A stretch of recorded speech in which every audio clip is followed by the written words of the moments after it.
everyone. So, I hope you all enjoyed the oil and water photography that we did last week. I know it's quite a difficult one. It needs a steady hand and a lot of patience. And I know a few of you struggled with it. But at least you all had a go and you made some great efforts. So, well done to everybody for that.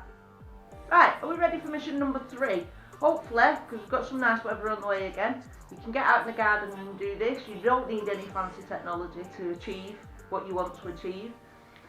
If you can't get out in the garden and you do have a speed light or an off-camera flash that you can use, a light box, anything like that, then use it and do it indoors.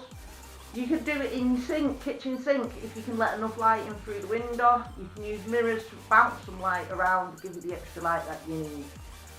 So mission number 3 is splash photography.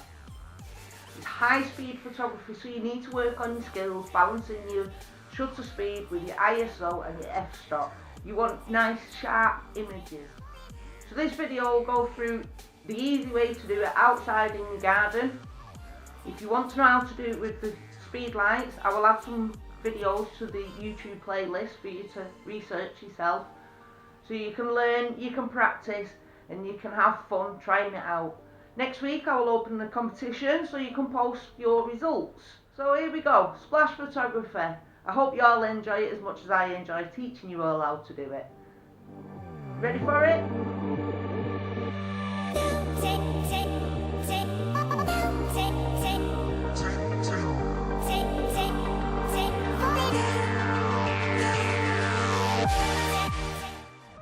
This is the setup I'm using. I'm in my garden, I'm using the sun for light.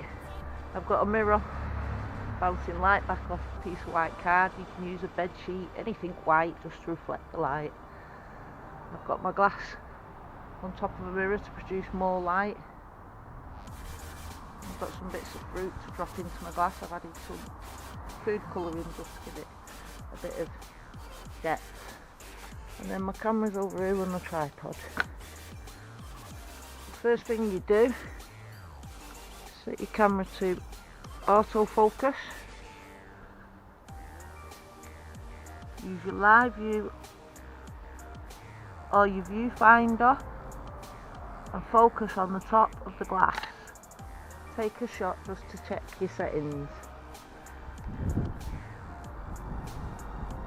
That looks fine to me. So then what you're going to do, you should have your camera on continuous shoot. Make sure you can reach from the camera to the table, and you're going to hold your shutter button down as you drop the fruit into the water. The best way to do it, make sure you're on target. Dip your fruit in the water first and hold it straight above. Watch where the drip lands. It's a bit breezy today. And when you know where it's going to land in the right spot, 3, 2, 1, press your shutter button and drop. That was a bad drop, but you get the idea. Okay.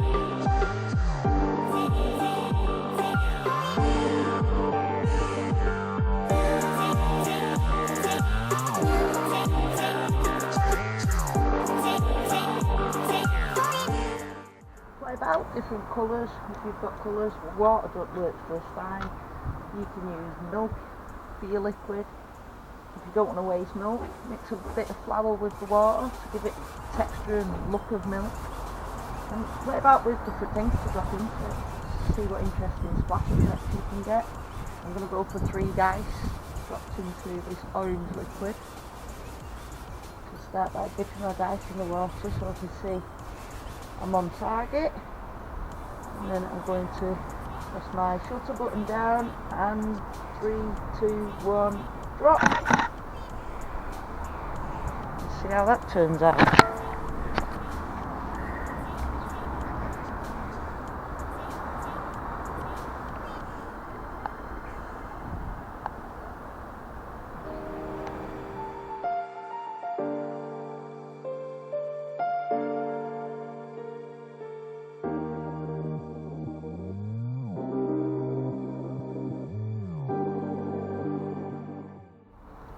Even something as simple as tipping 1 jug of water into another bowl of water and holding your finger on the shutter and see what it produces. 3, 2, 1.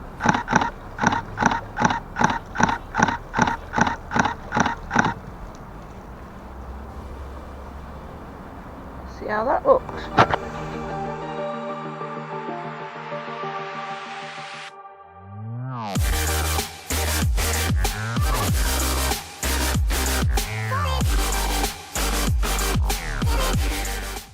Right, so that's how you do the splash photography. Hope you all have a try of it. I post your results throughout the week so we can see what you've been up to. If you're watching on our YouTube channel, remember, if you have a go, post your photos in the comments below or leave us a comment and let us know what you thought of the video. Hope you lot enjoyed this week's mission and I shall see you all next week. See you later.